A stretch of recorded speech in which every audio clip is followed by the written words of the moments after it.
सभी को सुप्रभात। आइए ओझा जी की हिंदी कक्षा में आपका स्वागत है। आज हम लेकर आए हैं कक्षा 6 के छात्रों के लिए हिंदी साहित्य का पहला पाठ हिमालय और हम। इस कविता के रचयिता हैं गोपाल सिंह नेपाली। गोपाल सिंह नेपाली का जन्म चंपारण बिहार के बेतिया में 11 अगस्त 1911 को हुआ था। वो हिंदी के प्रमुख गीतकारों में से जाने जाते हैं। हिंदी के बहुत से गीत उन्होंने रचे हैं। आइए उनका ये पाठ देखते हैं। पाठ का नाम है हिमालय और हम। भारत का प्रहरी किसे कहा जाता है? हिमालय को विशेष क्यों माना जाता है? पर्वतीय स्थानों की प्राकृतिक सुषमा कैसी होती है? हिमालय यानी बर्फ का घर। हिमालय को पर्वतराज भी कहते हैं। देश की रक्षा में सजग खड़ा यह प्रहरी जल संसाधन, वन संसाधन, खनिजों, पर्यटन, उद्योग आदि की दृष्टि से बहुत ही महत्वपूर्ण है। इस कविता में यही बताया गया है कि भारत का रिश्ता हिमालय से कितना गहरा है। इतनी ऊंची इसकी चोटी कि सकल धरती का ताजे ही, पर्वत पहाड़ से भरी धरा पर केवल पर्वतराज ही।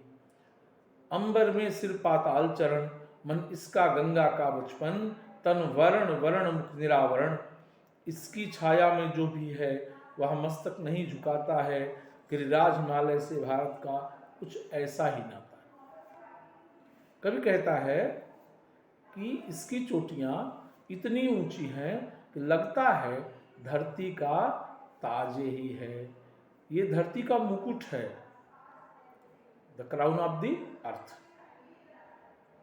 कवि की दृष्टि में हिमालय धरती का मुकुट है। इसकी चोटियां इतनी ऊंची हैं। पर्वत पहाड़ से भरी धरा पर केवल पर्वतराज ही।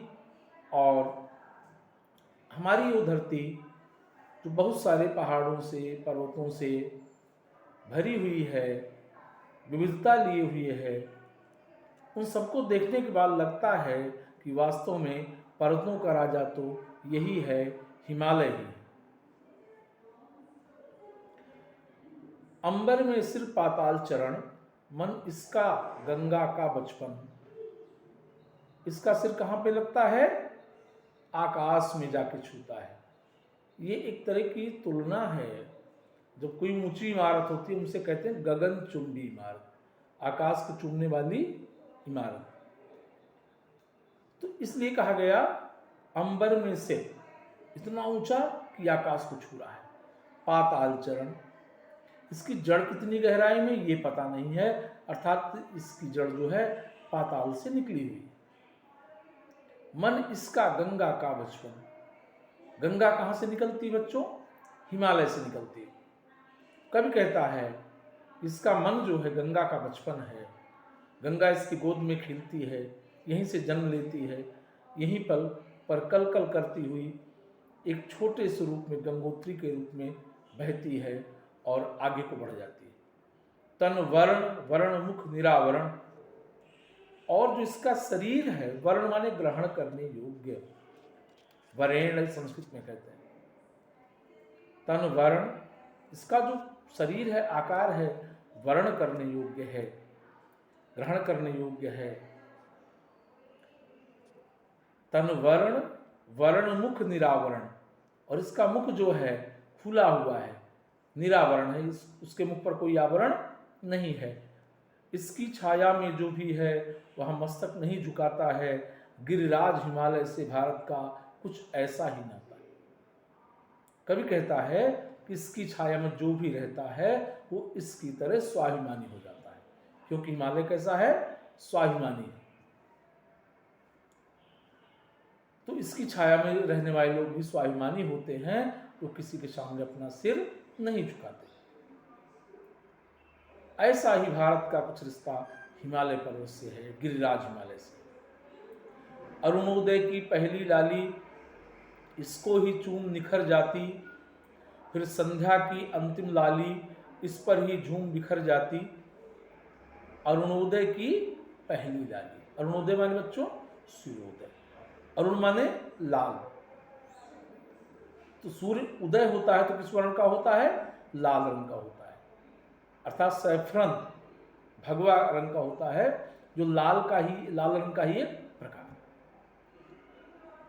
तो सूर्योदय के समय इसकी लाली जो है, सूर्य की लाली हिमालय को चूम कर चली जाती है, अर्थात जब पहाड़ों पर पड़ती है सूर्योदय की लाली तो पहाड़ भी लाल हो जाते हैं।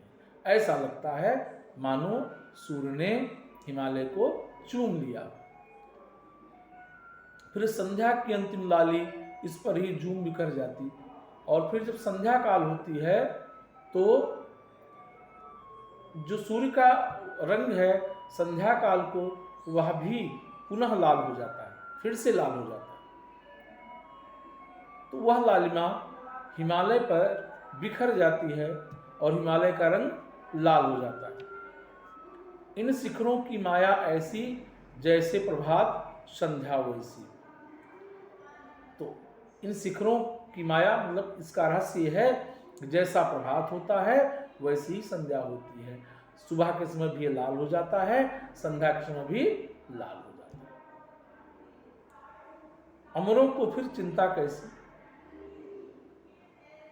हमारे यहाँ कहा जाता है कि उदय और अस्त एक ही समान होते हैं, अर्थात जीवन और मृत्यु एक समान होती है। तो हम अपने को अमर मानते हैं, भारतीय अपने को अमर मानते हैं, क्योंकि हम पुनः जन्म लेने वाले हैं, आत्मा कभी मरती नहीं है। भारतीय दर्शन के अनुसार आत्मा कभी नहीं मरती, इसलिए हम अमर हैं। तो हमारे लिए जीवन भी एक तरह का उत्सव है और मृत्यु भी एक तरह का उत्सव है। इस धरती का हर लाल खुशी से उदय अस्त अपनाता है, इसलिए इस धरती पर रहने वाला हर बेटा हर बेटी जीवन और मृत्यु को उदय अस्त मानकर ही चलता है। गिरिराज हिमालय से भारत का कुछ ऐसा ही नाता है।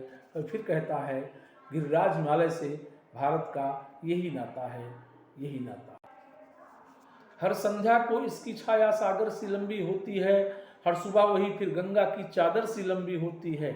कभी कहता है संध्या काल की इसकी छाया सागर के समान लंबी हो जाती है। सागर कैसा है? लंबा चौड़ा है। और संध्या के समय जब सूर्य नीचे होता है तो छाया लंबी होती है, और सुबह भी वही उसी तरह सूर्य नीचे से ही निकलता है पूर्व की तरफ से, तो भी इसकी छाया लंबी होती है। कैसे होती? गंगा की चादर सी लंबी होती है। जैसे गंगा नदी बहुत लंबी है, वैसे इसकी छाया भी लंबी होती है। इसकी छाया में रंग गहरा है, देश हरा प्रदेश हरा, हर मौसम है संदेश भरा।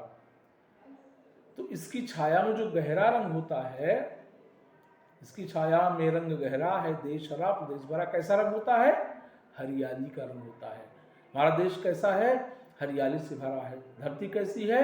सस्य श्यामला है। इसका पत्तल छूने वाला वेदों की गाथा गाता है। यहाँ रहने वाले क्या करते हैं? वेदों का अध्ययन करते हैं बच्चों, वेद पढ़ते हैं। तो इसके नीचे रहने वाला क्या करता है? वेदों की गाथा गाता है, वेदाध्यायी होता है, वेद पढ़ता है। गिरिराज हिमालय से भारत का कुछ ऐसा ही नाता है। तब कहता है कि गिरिराज पर्वतराज हिमालय का भारत से यही रिश्ता है। जैसा यह अटल अडिग अविचल वैसे ही हैं भारतवासी। तभी कहता है जैसे हिमालय अटल है, अपनी जगह से टलता नहीं है, अडिग है, कभी डगमगाता नहीं है, अविचल है, स्थिर रहता है, वैसे ही भारतवासियों का भी स्वभाव है, वो भी स्थिर रहते हैं, कभी अपने निर्णय से डिगते नहीं हैं, डगमगाते नहीं हैं। है अमर हिमालय धरती पर तो भारतवासी अविनाशी। हिमालय बरसों पुराना है, लाखों वर्ष पुराना है, अर्थात यह अमर है। तो भारतवासी भी अपने को अविनाशी मानते हैं, क्योंकि उनका विनाश कभी होता नहीं। कोई क्या हमको ललकारे, हम कभी न हिंसा से हारे, दुख देकर हमको क्या मारे। अब कभी सभी दुष्टों को अभिमानियों को चुनौती देता है, कोई क्या हमको ललकारे, हम कभी न हिंसा से हारे। कभी कहता है हमने हिंसा से कभी हार नहीं मानी, हमारे देश पर इतने आक्रमण हुए, इतने विदेशी आए, उन्होंने हमें पद दलित किया, हमारे देश के को तोड़ने का प्रयास किया, हमारी संस्कृति को समाप्त करने का प्रयास किया, हमारे साथ हिंसा की, हत्याएं की, परंतु हम विचलित नहीं हुए, हम कभी न हिंसा से हारे। यहाँ तक कि महात्मा गांधी जी ने अहिंसा के बल पर ही आज़ादी प्राप्त कर ली। दुख देकर हमको क्या मारे? कोई हमें दुख देकर कैसे मार सकता है? क्यों नहीं मार सकता? गंगा का जल जो भी पी ले वो दुख में भी मुस्काता है। गंगा का जल अमृत है बच्चों। आज भी गंगा जल में कीड़े नहीं पड़ते हैं, बैक्टीरिया नहीं पड़ते हैं। इसलिए कवि कहता है जो गंगा जल का पान कर लेता है, पी लेता है, उस दुख में भी मुस्कुराता रहता है, प्रसन्न रहता है। गिरिराज हिमालय से भारत का कुछ ऐसा ही नाता है। कवि कहता है पर्वतराज हिमालय से भारत का यही एक ऐसा रिश्ता है।